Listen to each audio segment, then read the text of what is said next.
tere, kallid vaatajad, minu nimi on Kermo ja tänaseks videoks olen ma kutsunud Eesti korvpalluri Carlos Jürgensi, et teha tutvust tema kirega. Tere, Carlos! Tervist! Tänases videos me siis vaatame üle Carlose lemmikliigutuse korvpalliplatsil, teeme mõned mängud ja räägime ka natukene juttu. Carlos, kas sa oled selleks valmis? Valma. Aga let's go!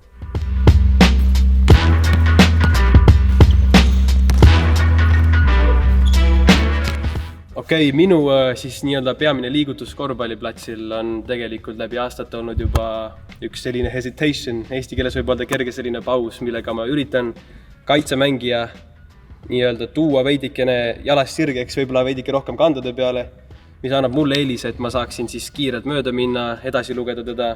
Ega see midagi rasket pole, aga ma olen seda teinud lihtsalt, ma ei tea, umbes 10 aastat, sest et see kujunes minu lemmikliigutuseks juba, kui ma olin nagu päris pisike ja kõik minu lähedasemad sõbrad teavad ka, et see minu liigutus, et mul on olnud kaua aastaid, kui ma olen seda saanud kogu aeg lihvida paremaks ja tänu sellele ma oskan seda nüüd päris hästi olukordades kasutada ja ega sellest midagi rasket ei ole, aga kõige tähtsam osa on ikkagi see, et sa oskad lugeda kaitsemängijat, kuidas tema reageerib sellele.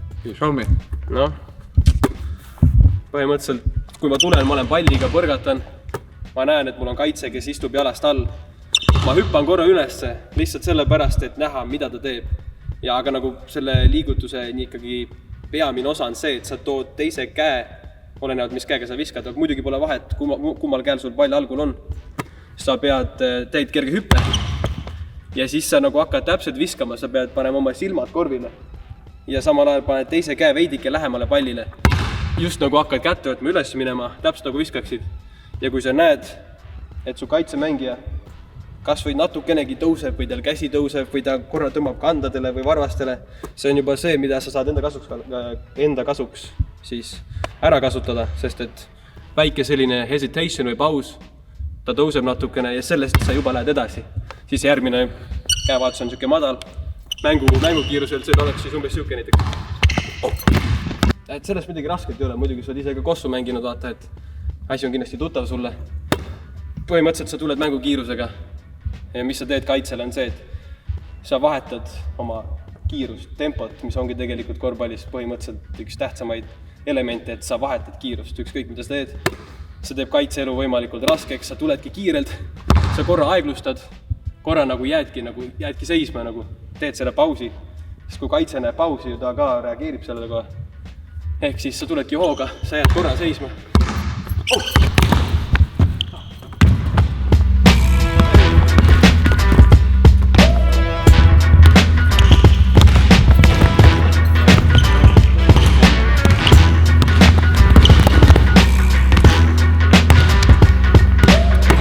Nüüd me teeme Carlosega ühe klassikalise 5-. Carlos, alustab. Ongi nii, jah. Hakkame peale siis, oled valma.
Järgmiseks teeme vaba viskeid, aga silmad kinni. Carlos, sina saad alustada 5 vilet. Anna minna.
Ja viimaseks mänguks me siis teeme keskjoonelt viskeid.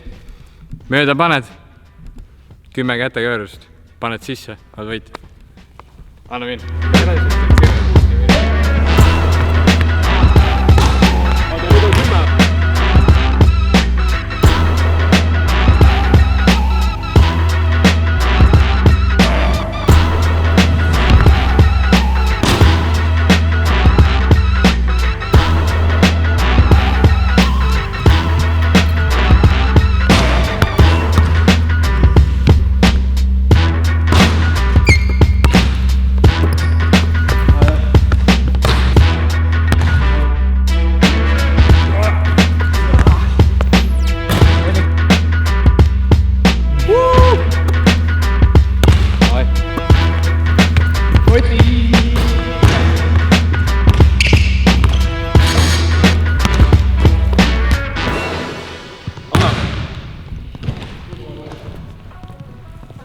Ja ongi nüüd mängud mängitud ja tuleme siis küsimuste juurde. Räägime Carlosega natukene veel lähemalt juttu ja Carlos, esiteks, sa oled päris pikka aega korvpalli mängid siiani. Miks korvpall? No ma ei tea, eks see on lihtne küsimus mulle. Mul ei olnud mingit kindlat spordiala või ema-isa, kes mind nüüd ässitas, et okei, nüüd sa pead hakkama kossu mängima. Nüüd sa pead hakkama võrkpalli mängima või ujuma või et mul ei ole peres olnud mingit kindlat sporti, mida kõik tahavad, et kelleks ma suurena hakkan vaata. Mul oli see, et kui midagi tekib, eks ma ise hakkan seda tegema, vaata. Tulemused ikkagi tulevad siis, kui sulle see asi tõesti meeldib, vaata. Vanemad ka pidasid hästi tähtsaks seda, et ma teeksin seda, mida ma armastan. Ehk siis mul sõber kutsus mind korvpalli väiksena, kui ma läksin 1. klassi. Ja peale seda ma olengi siis siin seda palli taga ajanud juba pikemat aega. Kui küsida nagu ka see küsimus, siis mis sina ütleksid, et mis on siis nii-öelda selle edu võti, et sa mängid nüüd USA-s, sa oled Eestist nüüd läinud sammuke edasi. Mis on see võti, mis on viinud sind sellisel tasemele? No minu puhul on kindlasti väga tähtis rõhku. Mul on olnud kannatlikkusel, mul on olnud vigastusi, mul on olnud pidevalt olukordi, kus inimesi eelistatakse enne mind. Ma pean alati nägema topelt rohkem vaeva, et ennast nii-öelda pildile mängida ja siis võimalust saada. Aga ma pole kunagi alla andnud. Ma tean, et see head asjad võtavad aega, ma tean, et see õige hetk tuleb. Lihtsalt tuleb valmis olla selleks hetkeks, vaata. Ja ega muud midagi, vigastused samamoodi. Eks kindlasti ma olen olnud sellistes hetkedes, kus ongi nagu ümberringi kõik on must. Ja mõtlengi, et nagu ei lähe, vaata. On raske, aga üks asi, mis minu puhul on hea, on kannatlikkus ja siis see, et ma teengi pidevalt tööd, ma teen seda asja, mis on nii-öelda järgmine õige asi, kas enda terveks ravimine, kas siis enda nõrkade külgede lihvimine või ma ütleks töökus.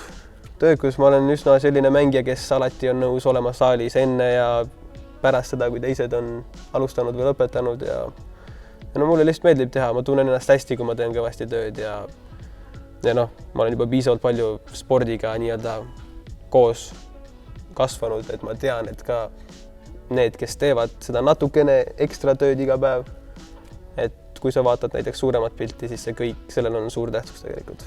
Ehk siis järjepidevus on võti. Täpselt nii. Tahaksin, Carlos, sinu käest küsida ka seda, et millised on sinu üldised nagu eesmärgid, et alustasid sa siit samast Tartust, Erkmaast, sammusid sa edasi Audentesesse, peale seda läksid sa USA-sse. Millised on järgmised sammud? NBA, Euroliiga, mis edasi saab? No jah, minu eesmärk on ikkagi korvpalliga ühel päeval siis elatist teenida peale ülikooli. No eks mul ongi nagu aeg on ka näidanud, mida mina pean tähtsaks, on see, et sa lähed alati edasi vaata. Nagu elu on ikkagi selles suhtes seiklus, et kui sul on võimalik kuhugile minna, siis mine vaata. Eks ühel päeval niikuinii paikned ühe koha peal rohkem, aga kui sul on veel sellises eas vaata võimalik minna kuhugile, siis pigem võta sellest kinni ja mine lihtsalt, sest ühel päeval sa tänad ennast, aga jah, eesmärgid, ega mul ei ole kaua enam ülikooli jäänud, ükskõik mis lepingu ma saan, mis siin on nii-öelda rahuldab mulle. Vahet pole, kas see on Euroliiga, see on Euroopas kuskil. NBA muidugi see, mis on mul peas ja see, mille poole ma lähen ja see, mis paneb mind nagu tööd tegema vaata, sest et miks sa üldse peaksid endale panema madalamaid sihte kui nagu tipp vaata.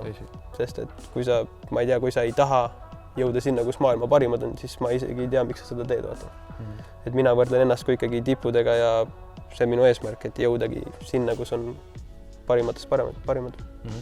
Võtame praegu näite, et hästi palju noori ja väikseid nii-öelda korvpallureid on igal pool siin Tartus, Tallinnas, üle Eesti üleüldse ja üle maailma tegelikult. Võtame mõne noore ja anname talle mingit nõu või täpsemalt ma küsin, millist nõu sina talle annad, et tema jõuaks sama kaugele kui sina või siis isegi kaugemale? No ma ütleks nii, et mul on enda elukogemuste põhjal oskan näiteid tuua, aga ma võin öelda niimoodi, et mida varasemas eas sa õpid nautima või lõbu tundma sellest, mida sina teed. Ehk siis mul on olnud hetki, kus ma käin korvpallitrennis noorena, sellepärast, et vanemad teavad, et mulle meeldib korvpall, tegelikult sisimas ma tunnen, et nagu see ei ole see, mis ma teha tahan. Sest et trennis ei lähe hästi, laagrid on, ma ei tea, mulle ei meeldi see atmosfäär väga, vaata. On olnud hetki, kus ma olen nagu mingi, et nagu see ei ole väga see, vaata, ma ei tunne ennast hästi, mul käin trennis ära, jah, kõik on hästi, aga ma pigem ootan seda, et trenn lõpeb, ma ootan seda, et ma saan koju minna ja kõike muud teha. Aga nii kui sul hakkab trennis hästi minema, nagu üldiselt sul läheb trennis ka hästi siis, kui sa ise seda naudid ja tunned lõbu sellest, sest et siis sa oled palju vabam, sa oskad kõike lugeda, sa oledki trennis siuke, et davai, ma saan paremaks nüüd vaata.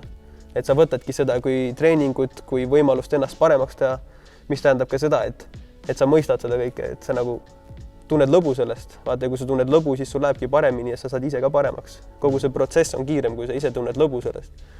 Ja ma ütlengi, et ma tean, et seal on hästi palju noori. Ma olin ise üks nendest samustest noortest, kes käib trennis, aga tegelikult nad isegi võib-olla ei taha seda. Nad käivad trennis, sest et näiteks äkki isa, paps oli korvpallur või keegi muu oli korvpallur või perele meeldib korvpall, et mida varem nagu ikkagi noored jõuavad mõista, et nad ise tahavad seda teha ja seda kiiremini nad saad ka paremaks. Seda rohkem, seda rõõmsamad nad on, see kõik lihtsalt muutub hoopis nagu paremaks, lihtsamaks ja toredamaks, kui sa ise armastad ja naudid seda, mida sa teed. Ma muud ei oskagi öelda, et põhimõtteliselt see muutub kõik nii palju toredamaks ja positiivsemaks, kui sa ise lihtsalt naudid seda. Ehk siis naudi protsessi. No, täpselt nii, sellepärast, et kui sulle ei meeldi see, kui sa käid siin saalis ja sa oled siuke, et küsid endalt, miks sa siin oled ja sa oledki siuke nukker, see tähendab seda, et sa tuled siia ja sa tõenäoliselt sa isegi väga ei räägi kellegiga, vaid sa juba mõtled, et tahaks koju minna. Seal on suht väike tõenäosus, et sa saad niimoodi paremaks. Sul hakkab see samasugune päev korduma lihtsalt. Väga head vastused, aga lõpetuseks küsin ma sinult sellise süvenenuma küsimuse ja küsin nagu sedasi, et sina oled elus oma mõnes mõttes kire leidnud, korvpall on nagu sinu kirg, sa oled seda teinud jah, juba nagu sa siin mainisid 16 aastat, päris pikalt. Välistame nüüd isegi ka korvpalli ja küsin nagu sinult seda, et mis sina arvad, kuidas leida siis üleüldse see kirg või kuidas leida endale midagi, mis on päris sinu enda oma?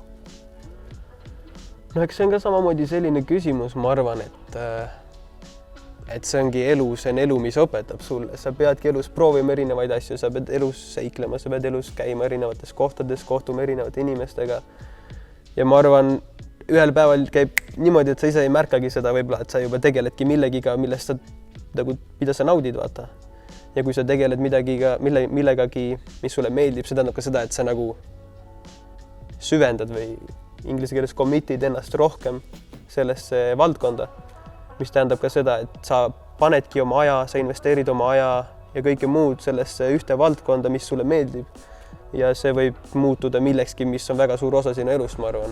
Ja no ma ütleks, et see ongi kirg, kui sa nüüd pühendad oma elust väga palju aega, investeerid palju aega, isegi tutvused, kõik, kes sul on, võib-olla on seotud selle valdkonnaga ja ma arvan, et sellest kõik kokku tekibki kirg millegi vastu, näiteks, et mul on kirg korvpalli vastu, ma pühendasin ennast noorena juba Kossule, vaata. Ja mul tekkis kirg sellepärast, et inimesed, kellega ma suhtlesin, on korvpallurid. Rääkisime palju korvpallist. Perekonnal hakkas korvpall meeldima. Nemad hakkasid samamoodi fännama nagu minu tegemisi, kui ka nii-öelda nagu täiskasvanud näiteks sel hetkel, mis siin nagu Tartu Rockid ja kõik olid. Et see kirg nii-öelda tõmbab, ma arvan, kogu seda atmosfääri, tuttavaid, sinu tutvusringkonda, kõike nagu lähedamaseks, mis iganes. Lähedamaseks. Jah, ja ma ütleks, et see tuleb läbi ajaga lihtsalt, et nagu kõik kogemused, mis sul on, kõik valikud, mis sa teed, vead, mis sa oled minevikus teinud ja siis ühel hetkel sa avastadki, et sa tegeled sellega, mis sulle tõsiselt meeldib ja see ongi sinu kirg. Ehk siis, nagu ma olen ka maininud, siis Netflixi vaadates kodus ei leia sa midagi, mine proovi. No samas vahepeal on küll, Netflix on ka maru hea. Ei vaidle vastu selles suhtes, aga ei ütleks, et kirg jah. Okei. Selge, aga suur aitäh, Carlos, sulle, et olid nõus minuga seda asja tegema, oma kirge näitama. Sulle vaatajale, kindlasti kui sulle see video meeldis, siis pane like, pane subscribe, otsi Carlos Instast üles, mine Kossu trenni ja näeme teine kord. Peace. Kuulsid härrat. Good. Thanks.